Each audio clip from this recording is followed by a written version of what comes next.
Hello, everybody. Welcome. Good afternoon, or for those chiming in from the West Coast, good morning. We are excited to have you here with us. But we're going to jump right into our program shortly. My name is Isaac Graves. I'm the Interim Executive Director, Social Venture Circle. Just so excited to be here with you. Before I hand it over to Thomas, I am going to thank our sponsors. I'd love to thank Handsome Bridget, Good Carts, Impact Makers, C-Note, Bromberger Law, Sustain VC, The Account Keepers, Perlman & Perlman, Trillium Asset Management, Junction, and JumpScale. Thank you all for helping make this conference possible. We appreciate you. And with that, Thomas Uppel, Executive Vice President, American Sustainable Business Council. Take it away. Thanks, Isaac. And Isaac did that all in one breath. That was incredible. Thank you all for joining us today. We are very much looking forward to this session. We have three great guests, one of whom has been unfortunately delayed at the moment. Senator Ron Wyden of Oregon is actually hopefully on his way, but they scheduled a sudden vote.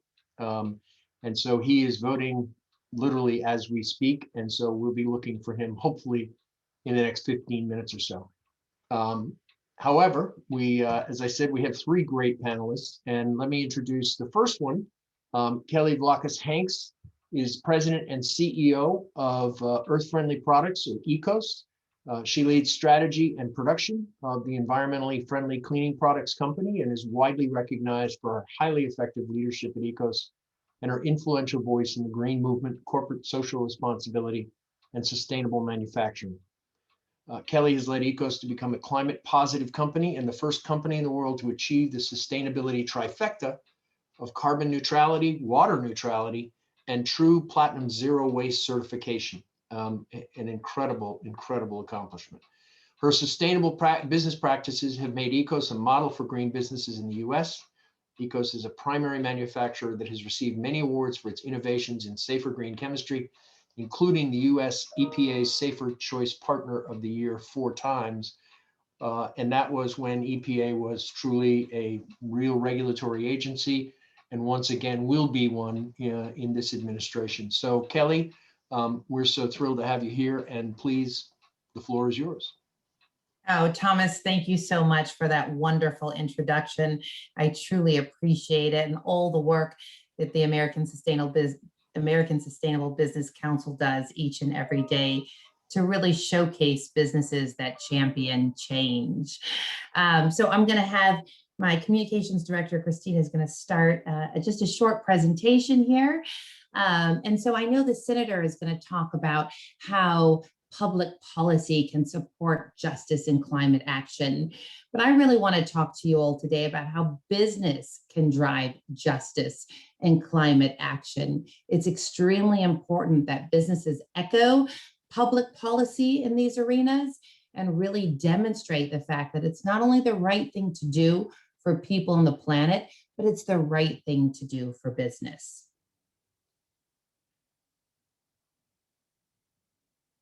So a little bit about our ECOS mission. Thomas did such a wonderful job about talking about who we are as a company. And our mission is to protect the health and wellness of people, pets, and the planet. And we do that by creating authentic, sustainable, and affordable cleaning products for all. Our products are safer, as Thomas mentioned, Safer Choice certified, which means that they have the greenest ingredients, that they're efficacious, that we're innovating in terms of green science, sustainability. And, he mentioned as of April 1st, we became a climate positive manufacturer. And I'll show you a 30-second clip about that. But it's important to us that we actually restore or regenerate our planet, because sustainability simply is not enough anymore. And then our products are affordable. And that's been a really big part of our mission since our inception in 1967. For 54 years, we've manufactured our products ourselves in our 4 geographically diverse manufacturing facilities to make sure that we could control costs and we could get the safest, cleanest, and greenest products to our consumers at affordable price points. We want to be opening price point. We never want green products to be just for the affluent.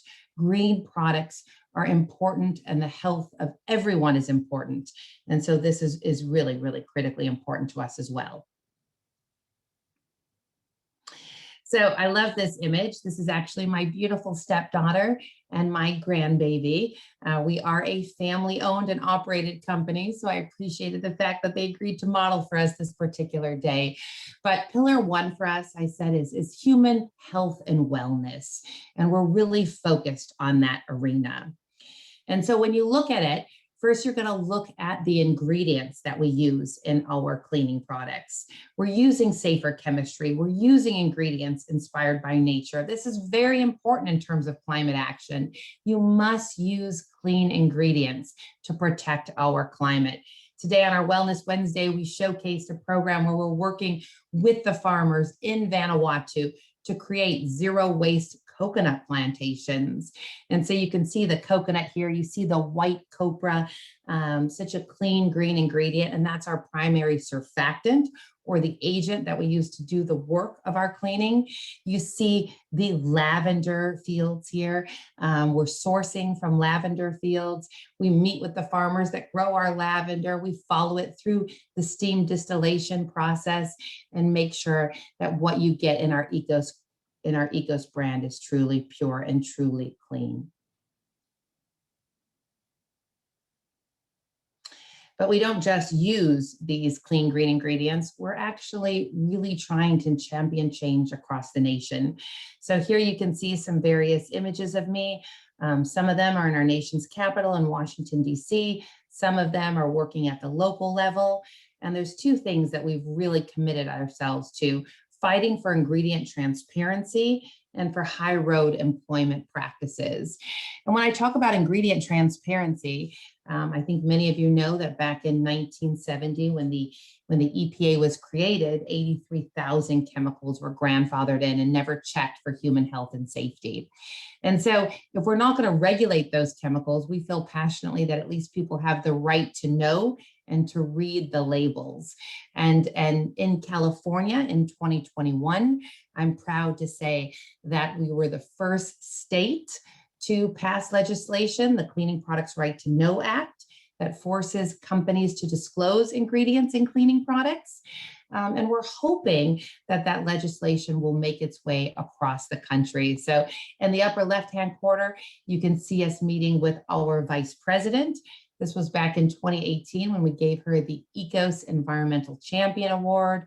You can see 20 years ago, me meeting with President Biden, meeting with members on both sides of the aisle, Republicans and Democrats, to advance the agenda of the importance of green business. Meeting with Governor Murphy in the upper right-hand corner when we were fighting for a minimum wage of $15 an hour, and really utilizing the business to show, hey, we pay $17 an hour and it makes sense. It makes sense for long-term value. Our employees stay with us. You don't have the high cost of turnover. You don't have the loss of corporate memory. You've got better commitment to quality and productivity and really lending that perspective. So both of these things are very passionate for us and for our mission. And we'd really like to encourage other companies to take a stand about these things that are so critical for our planet and for the health of each and every one of us. And then in terms of environmental protection, I love this image. This image is from my father's native Greece. He grew up there during World War II and during the Nazi occupation of Greece, and came to this country 18 years old, $20 in his pocket, and started our company, but always thinking back to his homeland and what he could do to make a difference on how we cared for our planet.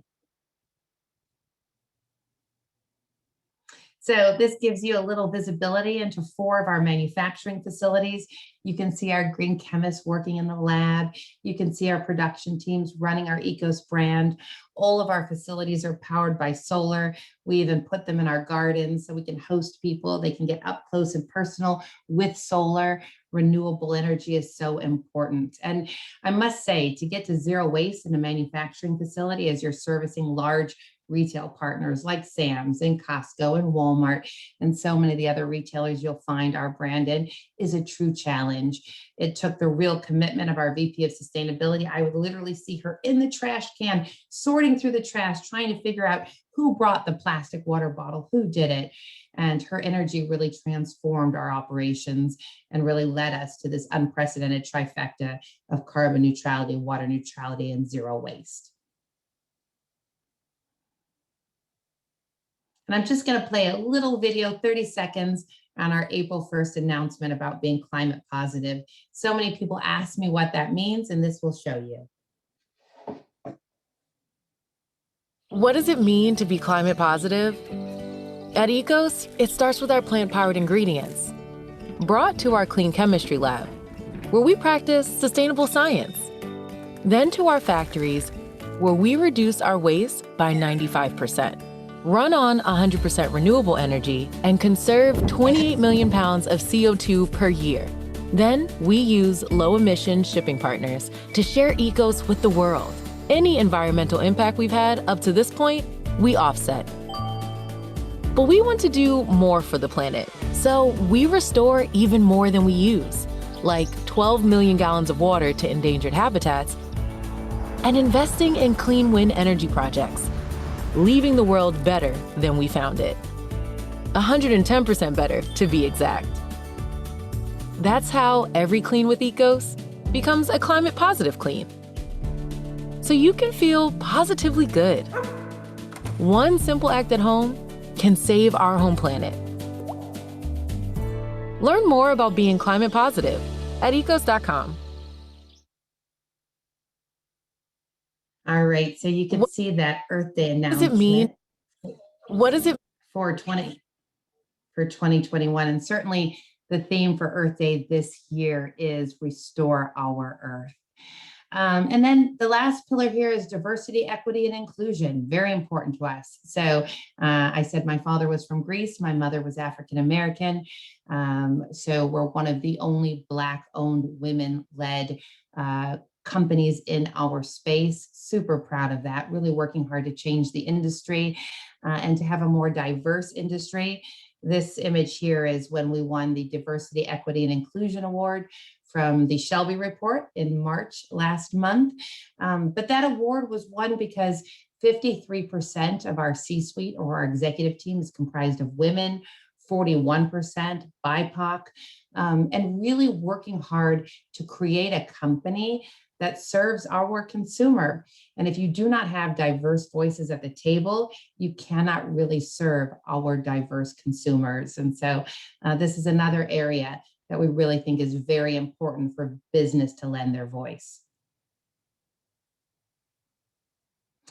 And this Earth Day, we're partnering with Green for All. We've partnered with them for many years. Some of you might be familiar with them, founded by Van Jones in the fight for environmental justice. And the mission of Green for All is to build a green economy strong enough to lift people out of poverty. And so you can see a little bit of this, $1 off. We're giving $100,000 to Green for All to really fight for environmental justice and equality and safer and healthier access to cleaner products and cleaner air. And I'll just show you a 20-second video from this campaign this month. Why does sustainability have to be a choice? Why do you have to choose between cleaning with harmful toxic chemicals or clean plant-powered ingredients? You don't. At Ecos, our mission is to make safer cleaning products that everyone can afford. Because everyone has the right to a healthy home and to help create a healthier planet. That's just the way it should be. That's a just clean.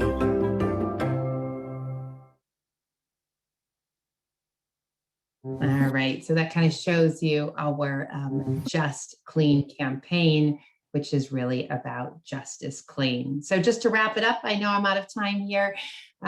Just that, by incorporating sustainable and just business practices, companies can really inspire others to make change. And I know we have so many great business leaders on the call, and I would just encourage you to lean in to demonstrate that long-term value is more important than short-term profits. And so investing in these practices really, really pays off with stronger growth over time. Listen to the experts. There's so many studies right now that show you that you get a higher return on equity when you have a diverse board and really respond to the diverse needs of your consumers. They really, really are voting with their dollars, and they want to vote for brands that are aligned with their mission. And so I know I have it for Q&A here, but Thomas, I know that maybe the format is, I don't know if you want me to ask what's in the chat, or we'll go on to Matt and answer the questions at the end. Well, why don't we do this? And Kelly, thank you so much. Just an incredible demonstration of a wonderful company that is doing the right things for all of the right reasons. And a proud member, I'm proud to say, of the American Sustainable Business Council. Let me do this before we get to Matt. Then Senator has not been able to get here yet. I think they're still voting. Kelly, let me ask, there's a question in the Q&A from Alexis McCarthy, and she says, do you now or will you soon offer bulk packaging as a choice for consumers? Absolutely. So we do now. So ECOS has a professional or a pro line that we use to service our institutional and industrial customers that comes in larger bulk packaging. In the retail space last year, we launched something called our mother and child package, where you have a larger container attached to a smaller one. And here, let me show it to you really quickly. So if you see it here, you can see, right, that the child kind of pops out of the mother so that you can refill the child, and that way you use less plastic. And then we also have all sorts of initiatives over plastic-free cleaning products, like our ECOS Next plastic-free, liquid-free laundry detergent. So if we think about larger sizes, certainly available in the pro line and institutional side of our business. And we're moving that into the retail space too, when we're trying to get our retailers to take refill stations and other things. So we're going to take a chance here, and let me introduce Matt. And Matt, I'm going to apologize in advance if we have to interrupt you in the middle of your presentation, if Senator Wyden is able to join us. But both great representatives of great companies and great members of ASBC. Let me just say a few words about Matt. Matt Patsky is the CEO and portfolio manager of the Trillium ESG Global Equity Strategy and portfolio manager of the Trillium Sustainable Opportunities Strategy. He has over 3 decades, hard to believe when you look at him, but 3 decades of experience in investment research and management. In 1989, long before others had thought of this, while covering emerging growth companies for Lehman Brothers, he began to incorporate environmental, social, and governance factors into his research, becoming the first U.S. sell-side analyst to publish on the topic of socially responsible investing in 1994. Matt currently serves on the board of Tonic, and that's with 2 I's, TONIIC, and I'm not sure what it stands for, but I'm sure it's a great board, and has previously served on the boards of the Environmental League of Massachusetts, Shared Interest. Thomas, Senator Wyden has joined us. Okay, well, I'm going to stop my introduction there, and we'll. Senator, are you? Or is connecting to the audio as we speak. There we go. Senator Wyden, welcome. We are thrilled to have you. Thrilled and honored that you could join us, and understand the schedule of the Senate is not under your control completely. But we certainly appreciate it and appreciate your time and the fact that you could join us. Let me do a quick introduction for our audience. I know they're all waiting anxiously to hear you. So Senator Ron Wyden from Oregon was first elected to the Senate in a special election in January of 1996. He currently serves as the chairman of the Senate Finance Committee, and the media. I'm a former journalist, so it's always referred to as the powerful Senate Finance Committee, and a senior member on Energy and Natural Resources, as well as serving on the committees on Budget and Intelligence. The senator has a long record, far too long for me to get into most of the specifics, but a long record of landmark wins, especially in healthcare and economics for workers, for retirees. He's taken the lead on policies that are helping to grow the economy in areas like improved infrastructure through his Build America Bonds program, micro and nanotechnology, e-commerce, and through incentives for cleaner sources of energy. Despite his Senate workload, he's committed to open government and holds open to all town hall meetings in each of Oregon's 36 counties every year. The Almanac of American Politics described Senator Wyden as having, quote, displayed a genius for coming up with sensible sounding ideas no one else had thought of and making the counterintuitive political alliances that prove helpful in passing bills. And the Washington Post's Ezra Klein, not often given to generous compliments, wrote, the country has problems and Ron Wyden has comprehensive bipartisan proposals for fixing those problems. We're very grateful to the Senator for participating this afternoon in this conference with the American Sustainable Business Council and Social Venture Circle, and our two business leaders, Kelly Vlahakis-Hanks from ECOS and Matt Patsky from Trillium Investment. And Senator, we're looking very much forward to hearing you talk about some of those proposals that Ezra Klein talked about. Senator, the floor is yours. Tom, what an inflationary introduction. Oh my goodness, you know, inflation is something we're all concerned about, but I guess that won't do too much permanent damage, but I really appreciate your thoughtfulness. And the Sustainable Business Council is doing some of the most important work in our country. And I was thinking about having a chance to visit with you all because this morning I introduced one of the most important bills that I have introduced in my time in public service, and it is to take the crazy quilt of more than 40 separate tax breaks for energy, many of them monuments to yesteryear, and all of them subject to short-term extender rules and fiscal cliffs. So they're not big enough, they're not bold enough, they don't last long enough to do what needs to be done in terms of the sustainable work and work that is consistent with principles of environmental justice that our country needs.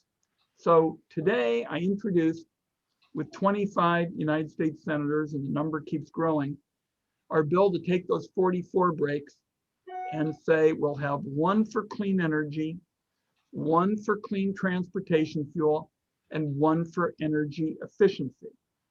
And then we will have a real free market so that there is a united focus in one area, which is to get to net zero carbon emissions. And I've been talking about it most of the day, so I said, what the hell, I'll start with all of you good people this afternoon. Now, there are a lot of other principles that are important. Environmental justice, to me, is a pretty straightforward proposition, and that is every single person, no matter the color of your skin or where you live or how much money in your bank account, has got a basic right to breathe clean air, drink clean water, live in safe shelter, and have access to the great outdoors. And to move this forward, I'm a proud sponsor of the Environmental Justice for All Act that really brings people together, focuses, for example, on making sure that a lot of voices in Black and Latino communities that people haven't listened to, but have sure been harmed by flawed environmental policies, finally get their place at the table. I think it's also particularly important to focus on drinking water. In my state, the Warm Springs tribe has been suffering from decaying and decrepit water infrastructure, tribal members without clean and safe drinking water. We've been working with the Indian Affairs Committee to ensure that any drinking water infrastructure bill includes funding to address water inequalities. And I thought, and Tom, I don't know what your pleasure, if people want to ask a question or two, that's fine too. I'd mentioned that I've introduced with Joe Neguse the 21st Century Civilian Conservation Corps, because I would like to put thousands and thousands of young people to work in the woods, dealing with the kind of sustainable work that you all, have stood for, whether it's, watersheds, preventing fire risks. You all have given us kind of a roadmap, and I've actually tied this to another bill called the River Democracy Act, where I have invited citizens in my home state to nominate rivers that they would like to include in the wild and scenic river system.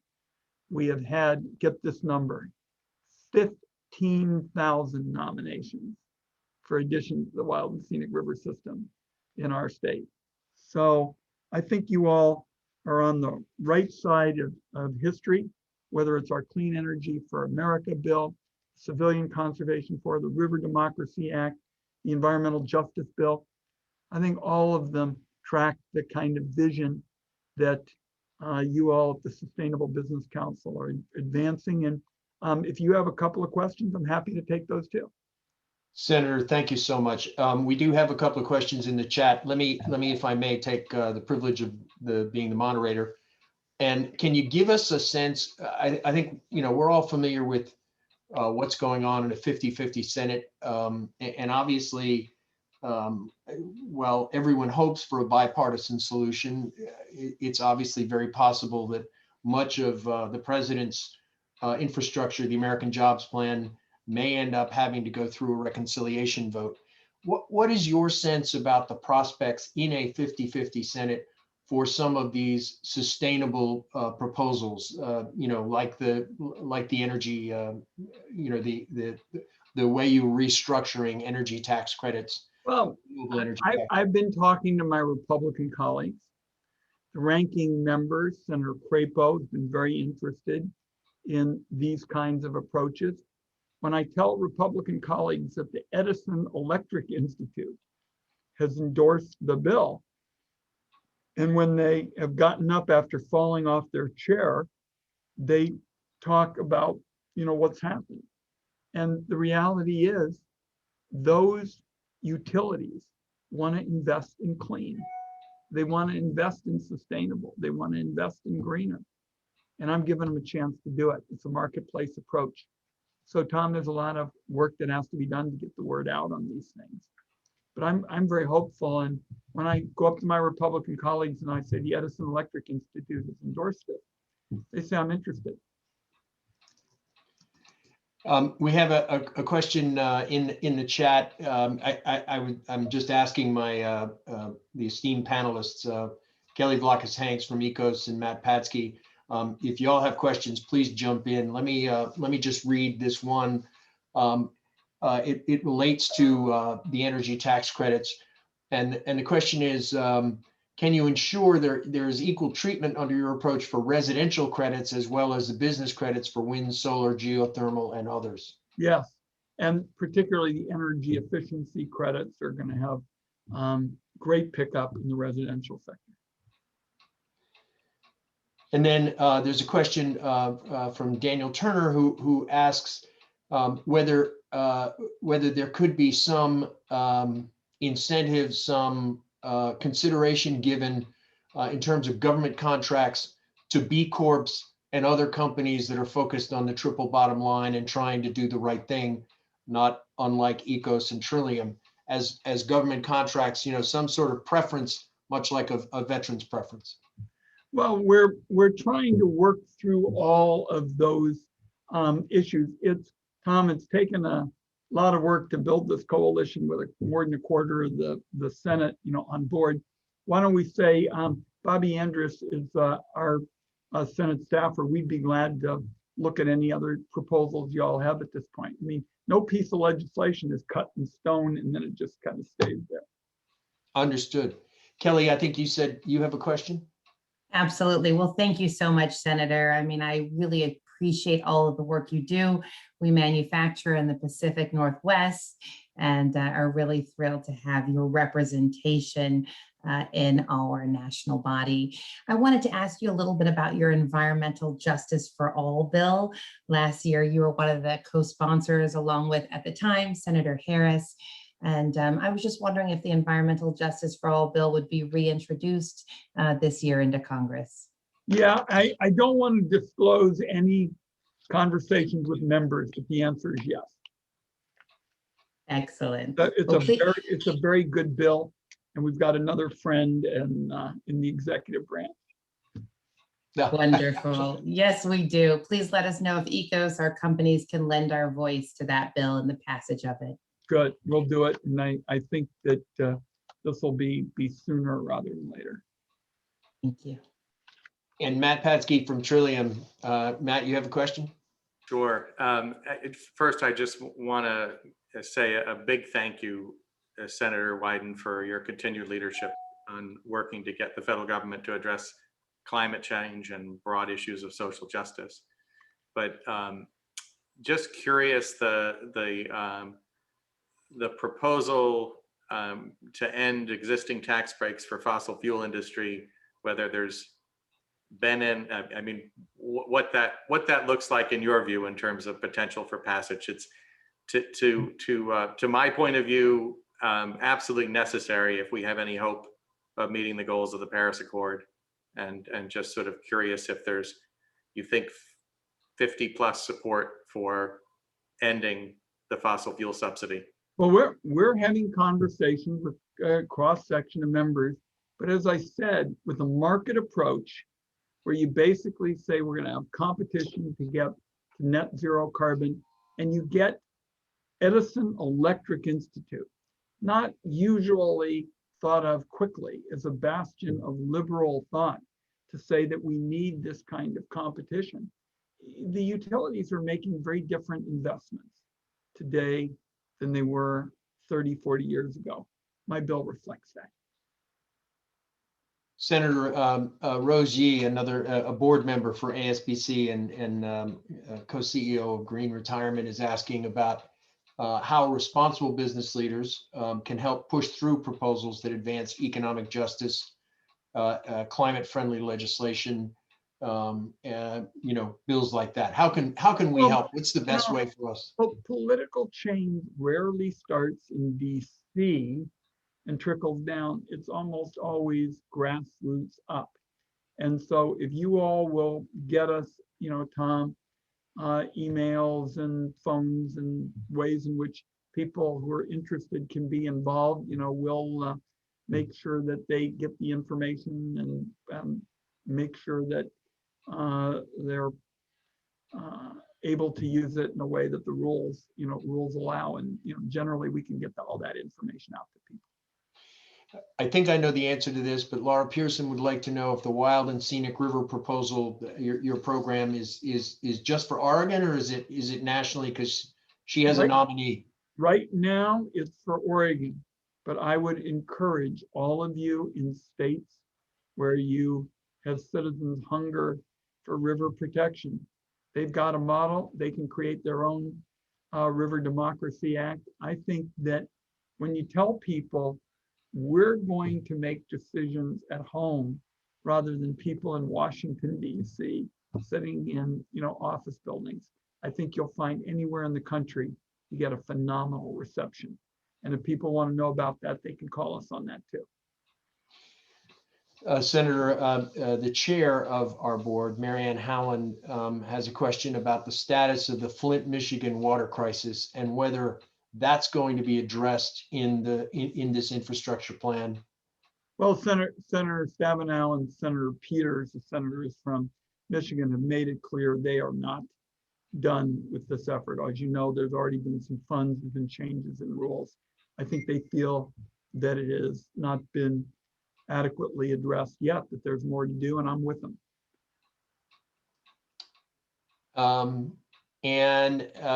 Let's see. Seth Proman has this question. Any thoughts of tying student debt forgiveness to the Youth Conservation Corps? I'm very interested in ways to link expanded public service, because there's so many areas where we need people who want to serve, to have that opportunity to tie it into various ways to relieve debt, and not just students, but A lot of medical professionals are carrying enormous amounts of debt, and I'm looking at that as well. Senator, I want to be careful of your time. I've gone through most of the questions that we've had so far. Any thoughts on again, specifically how we might help, and what the most effective way beyond email and are there other ways that we can be helpful? The Senate has got 100, and if all of your members were to take just their own senators and ask for sessions, obviously people may want to Zoom, but socially distant, grab a cup of coffee and the like, there's nothing more valuable than that. And a lot of senators, surprisingly, particularly at home, don't have that many people ask them, and you ought to do it. Well, we will certainly be we'll take that advice to heart. If some have town meetings or the like, it's hugely important that you come. I had 10 of them when I was home last week. Well, I know your commitment to open meetings, and you have several members on your staff, including Sarah Biddleman, with whom I've had the opportunity to work very, very closely with. Sarah's great. So I want to be. I'm going to have to zip, Tom, but let's put this discussion in the to be continued department, okay? Yes, sir, absolutely. And again, thank you, Senator, for doing this. We really appreciate it. And we look forward. Thanks, everybody. Thank you, sir. Okay.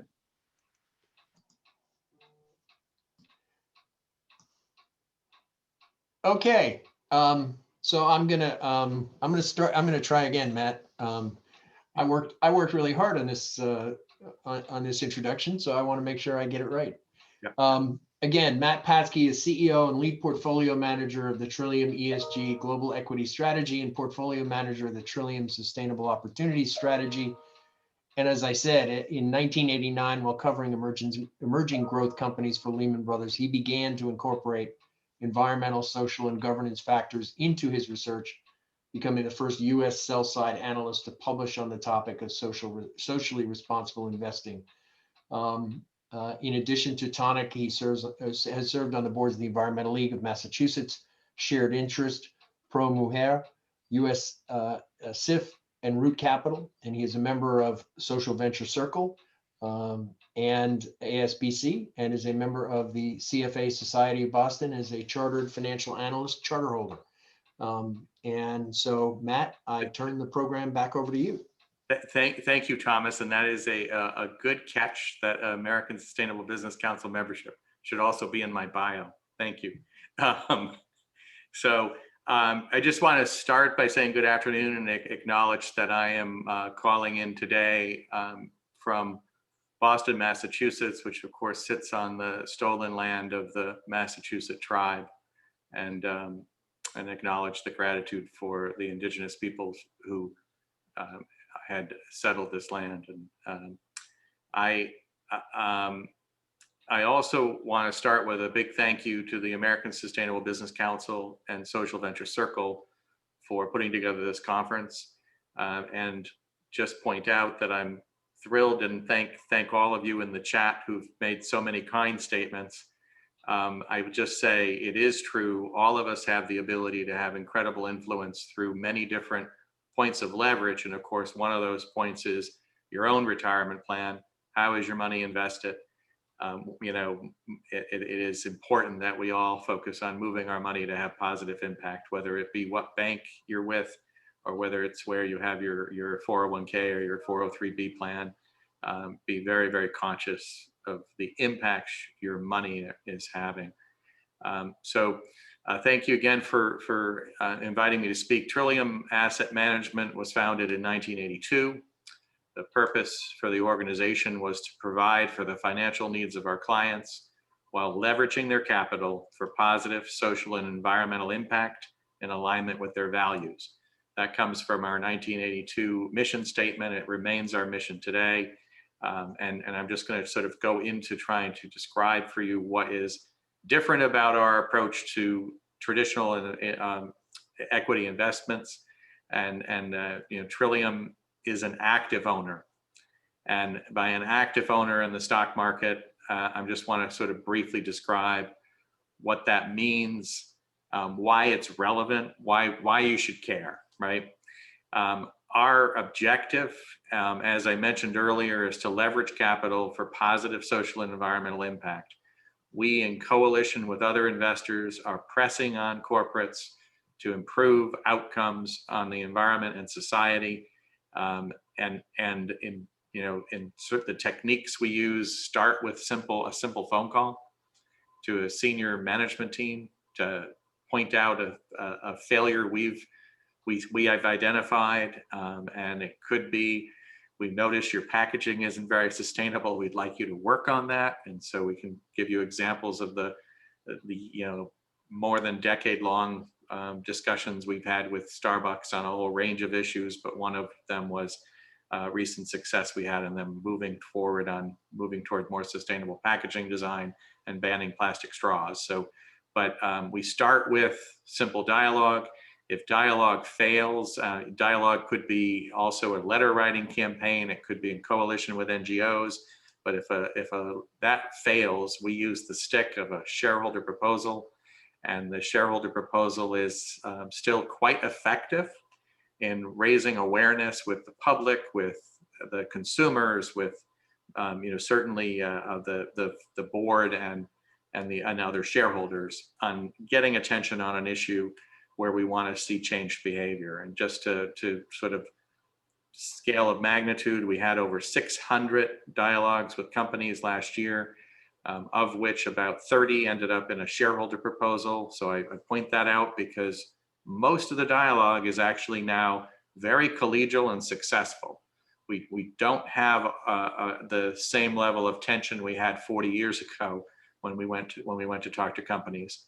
And so with the 30 plus shareholder proposals, the other thing that's happening now is as the companies are going to write their opposition to the shareholder proposal for the proxy, and now about half of the cases, they're coming back and they're saying, we think you're actually right. We'd like to work on this and have you withdraw the proposal. Now that's an incredible shift that's occurred, and it just goes to show how much I think culturally things are shifting with corporates in the U.S. And so we're just seeing increased levels of success that I think are really important. Now the focus that I talked about with our corporate engagement is obviously changes at an individual company level, and that is certainly very meaningful and adds to the positive momentum we're seeing toward more positive environmental and social impact, social change. But government policy can act as an accelerant to this movement of capital, but it can also be an impediment, right? Policy can move and trigger significant changes in behavior on how people are investing in movement of capital. And I'm going to talk a little bit about the past, and luckily it is the past. But under this past administration, there was an attempt to really slow our movement down, right? The Department of Labor put in place a new rule which implied that including environmental, social, and governance factors in the investment process was leading to increased risk and lower returns. Now, the Biden administration, to its credit, came in and announced very early on that they could see no reason for this new rule on ESG investing within retirement plans and would not enforce it, and that they were going to be going through, doing officially a review of that. Of course, we know the truth, which is environmental, social, and governance integration into the investment process has been demonstrated as delivering higher returns and reducing risk, right? So indeed, I think we want to do a review of the rule. I'd love to see it rewritten so that truth is reflected in the rule, because the rule should be written that in order to honor your fiduciary obligations in a retirement plan, you must integrate environmental, social, and governance factors into the investment process. So I do think we will be there. I will confess, I first made that statement that I thought we were going to get there 25 years ago. And I said I thought it would take 5 years. It's been a little longer, but I do feel like we're at a point where we might actually see it. And I do think we're witnessing, I think, a sea change in global investment markets. Increasingly, investors are demanding that answers to that question of how their investments are impacting climate and society around the world, particularly within the European Union. There's movement towards much stronger regulation too around this. So we're starting to see the regulators start to say, we need to identify, what do you mean when you talk about integration of environmental, social, and governance? What do you mean by impact investing? How do we measure that? How are we going to classify that? How are we going to regulate your claims around that? And so I think we're seeing some incredible momentum toward that. And I am hopeful that we will see harmonization around the EU rules from the US, Canada, other developed countries, that we start to get to where we start to see there being some real momentum behind what the EU has put forward in its proposals. So we do need to focus, I think, policymakers who I think we have now support for trying to help, at least for 50 of the US senators. And we need to focus policymakers on two critical areas. We need to see a standardization of required environmental, social, and governance information, right? Kelly needs to know what it is we're trying to measure, what it is we want to see, how we want it reported. And so we need to see that standardization happen. There must be no doubt on what it is we're asking the companies to report on and exactly how these factors should be measured, right? So that I can then say what one company's reported is going to be the same as another company, because right now it is random. And what we're getting is not consistent data. And that's creating tons of problems in and of itself, which I won't get into. We don't have enough time right now, but there's inconsistency in the data and inconsistency in the quality of the data of what's being reported. We need to mandate that the Securities and Exchange Commission require disclosure of all material, environmental, social, and governance information. And we are now at a point where I think that could happen, right? We seem to have in Washington support for there being disclosure. It is ridiculous to think about information as critical as diversity information and have a company tell you they don't think it's material. It is material. I want to see all of the information around the diversity of your workforce, right? And an example just sort of ties to our diversity, equity, and inclusion efforts is that we have been asking for well over a decade for companies to provide detailed information on the diversity of their workforce.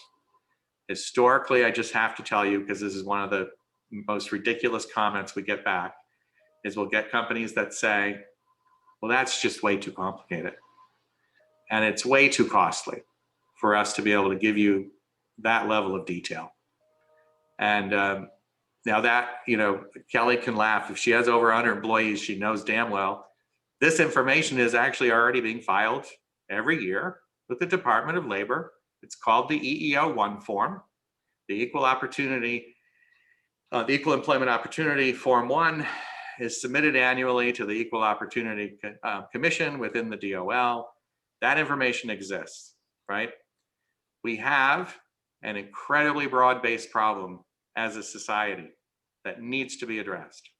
Institutional racism, institutional sexism.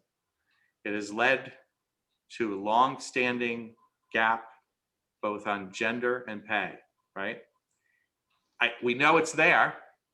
What we're asking for is disclosure so that we can monitor how well you're doing to try to close that, right?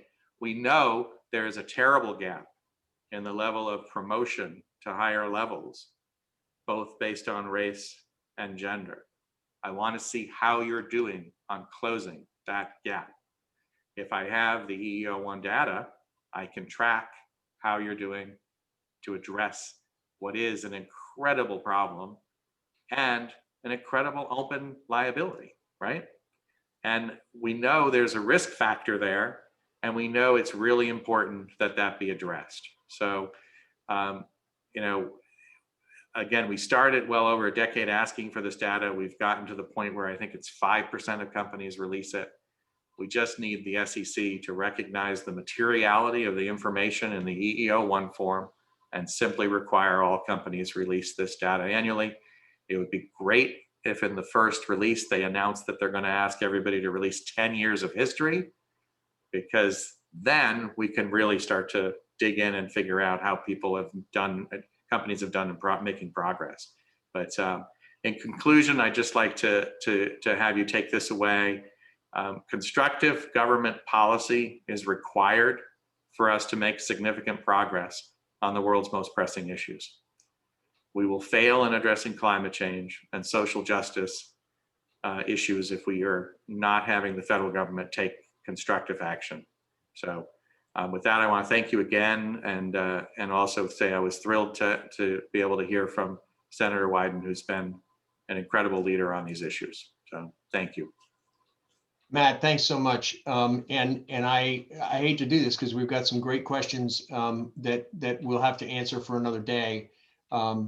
We have a session coming up at 3:30 with Congressman Alan Lowenthal from California on one of the issues that we've talked about tangentially, and that's plastic pollution, which is obviously related to fossil fuels and extractive problems. Congressman Lowenthal is going to talk about his Break Free from Plastic Pollution Act of 2021, starting at 3:30, and we wanted to give everybody a break.